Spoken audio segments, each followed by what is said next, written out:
Welcome on योरपीडिया education. और मैं आज आपके साथ डिस्कस करूंगा कोल इंडिया लिमिटेड से रिलेटेड कुछ current affair.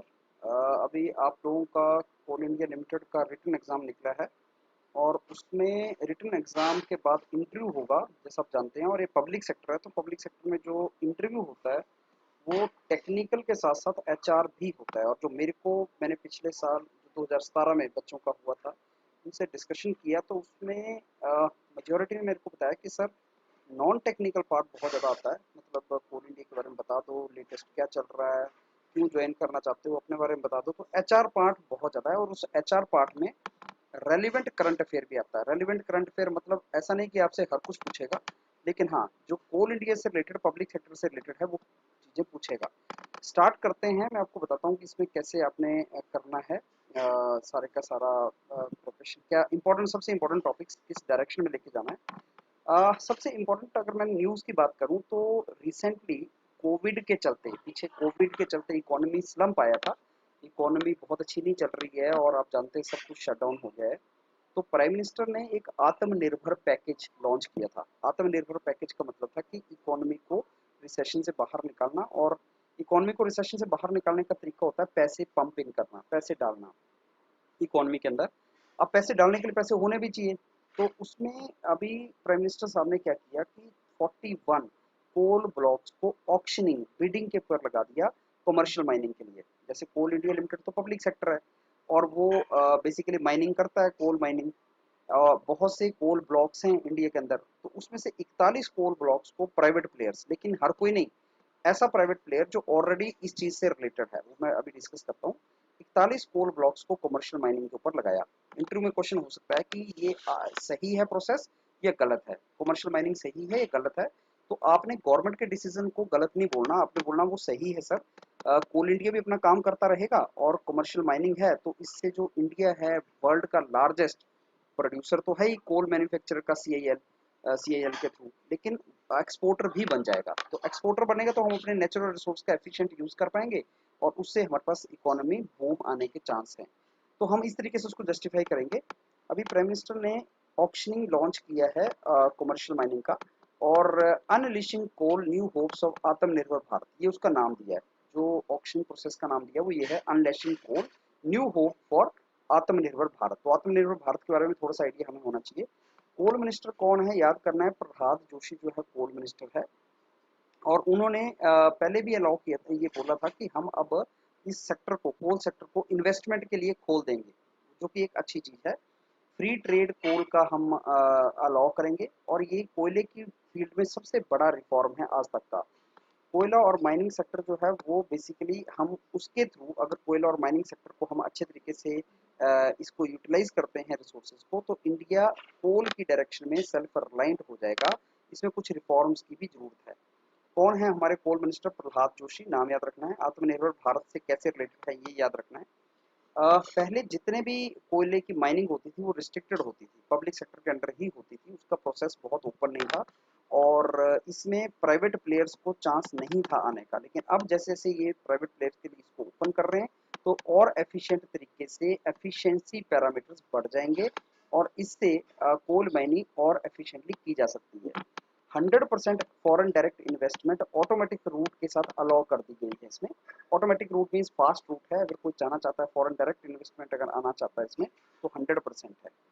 National coal index क्या चीज़ है, मैं नेक्स्ट वीडियो में आपके साथ डिस्कस करूंगा। ये बहुत इंपॉर्टेंट चीज़ है जो आपसे पूछ सकता है।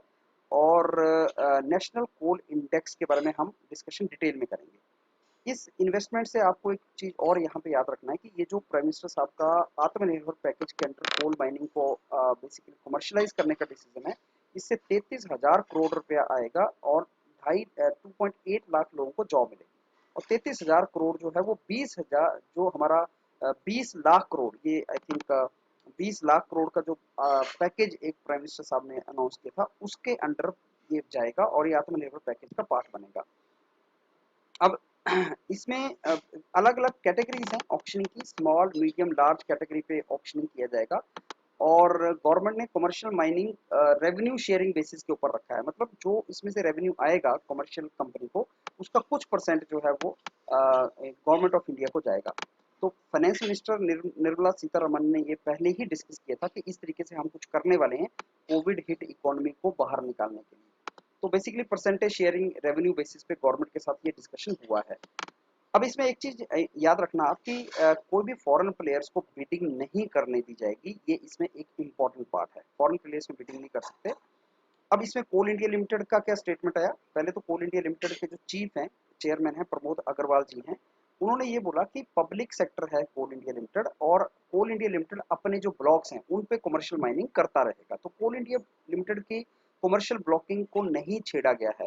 तो इंटरव्यू में अगर आपसे पूछेगा कि क्या ये सही डिसीजन है, आप बोले कि सही है सर, कि कोल इंडिया लिमिटेड जो है वो 80% प्लस कोल ब्लॉक्स के ऊपर करता है माइनिंग और वो एफिशिएंटली करता है, लेकिन सारी जगह नहीं किया जा सकता है, तो इसलिए कमर्शियल लोगों को भी चांस दिया जा रहा है। तो गलत नहीं है, वो सही है। कमर्शलाइजेशन जो किया आत्मनिर्भर पैकेज के अंदर, तो उसमें बेसिकली ओनली एंड यूजर जो हैं कोयले के, जैसे पावर कंपनीज हैं, स्टील कंपनीज है, वही बस बिडिंग कर सकती हैं। ये इंपॉर्टेंट चीज है। फॉरेन प्लेयर्स नहीं कर सकता, कोई और प्लेयर नहीं कर सकता। जो एंड यूजर है कोयले का वही इसमें बिडिंग कर सकता है। ये याद रखना है कि कोल इंडिया लिमिटेड 463 कोल ब्लॉक्स के ऊपर बेसिकली माइनिंग करता है और इतने टन उसकी कैपेसिटी है। ये डाटा थोड़ा सा आपको याद होना चाहिए जब आप इंटरव्यू में जाएं, और ये आपको बेनिफिट देगा। और कितना टारगेट एनुअल प्रोडक्शन है, 1 बिलियन टन कोयले की टारगेट रखा हुआ है कोल इंडिया लिमिटेड ने। ये इन्फॉर्मेशन हमें कोल इंडिया लिमिटेड की तरफ से मिली है। अच्छा, सीआईएल कैसे बेटर है अपने कंपिटिटर से? आपने ये बोलना है कि देखो सीआईएल जो पब्लिक सेक्टर है उसकी बहुत ज़्यादा एक्सपर्टीज है एक्सप्लोरेशन में, माइन प्लानिंग में, इंफ्रास्ट्रक्चर में, इन्वायरमेंटल मैनेजमेंट में, इसलिए वो अपने पोटेंशियल कस्टमर कंपिटिटर से ज़्यादा अच्छा है।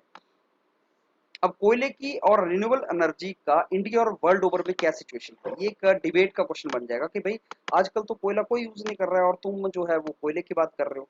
तो वर्ल्ड जो है वो रिड्यूस कर रहा है कोयले के ऊपर अपना जो बेसिकली डिपेंडेंस है, और वो रिन्यूएबल एनर्जी की तरफ जा रहा है, और कोयले की प्रोडक्शन वर्ल्ड ओवर कम की जा रही है। तो इंटरनेशनल रिन्यूएबल एनर्जी एजेंसी, ये नाम याद रखना है, इंटरनेशनल रिन्यूएबल एनर्जी एजेंसी ने थोड़ा सा डाटा ये याद रख लेना, जो डाटा हमें दिया है कि इतनी कोल प्रोडक्शन किया है लेकिन अब वो कम कर रहे हैं। ऑयल basically organisation of economic cooperation and development, ये भी एक ग्लोबल बॉडी है, यूनाइटेड नेशन की बॉडी है, जो ये ऐसे डाटाज, इकोनॉमी के डाटाज निकालते हैं। कुछ इंफॉर्मेशन इंडिया से रिलेटेड, जो कोयले की प्रोडक्शन से रिलेटेड है, कि इंडिया में भी कितना 20 gigawatt annually new thermal power पर कैपेसिटी क्रिएट कर रहा है 2012 से 16 के बीच में, और rate of net new capacity added 80% reduce हो गई है। कोयले के ऊपर डिपेंडेंसी कम कर रहे हैं पावर प्लांट्स के अंदर।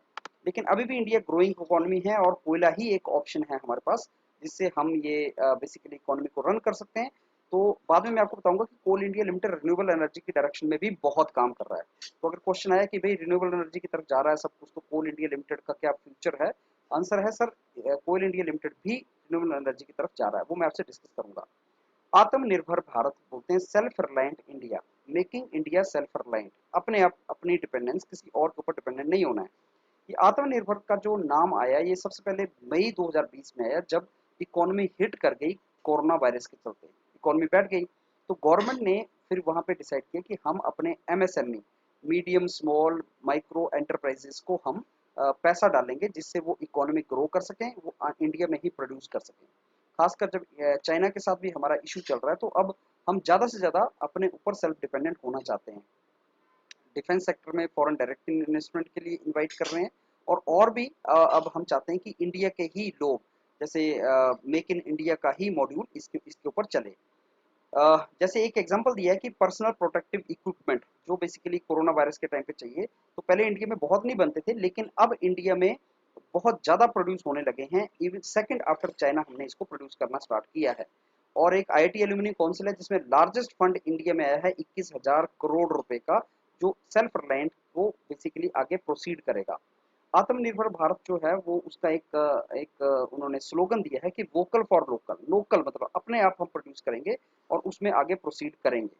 बहुत सी ऐसी कंपनीज है, जैसे सेल है, स्टील मैन्युफैक्चरिंग में है, डोमेस्टिक इंजीनियरिंग के लिए आईआईटीज हैं, एम्स मेडिकल के लिए, डीआरडीओ डिफेंस रिसर्च के लिए है, एविएशन में हाल है, इसरो जो स्पेस में है।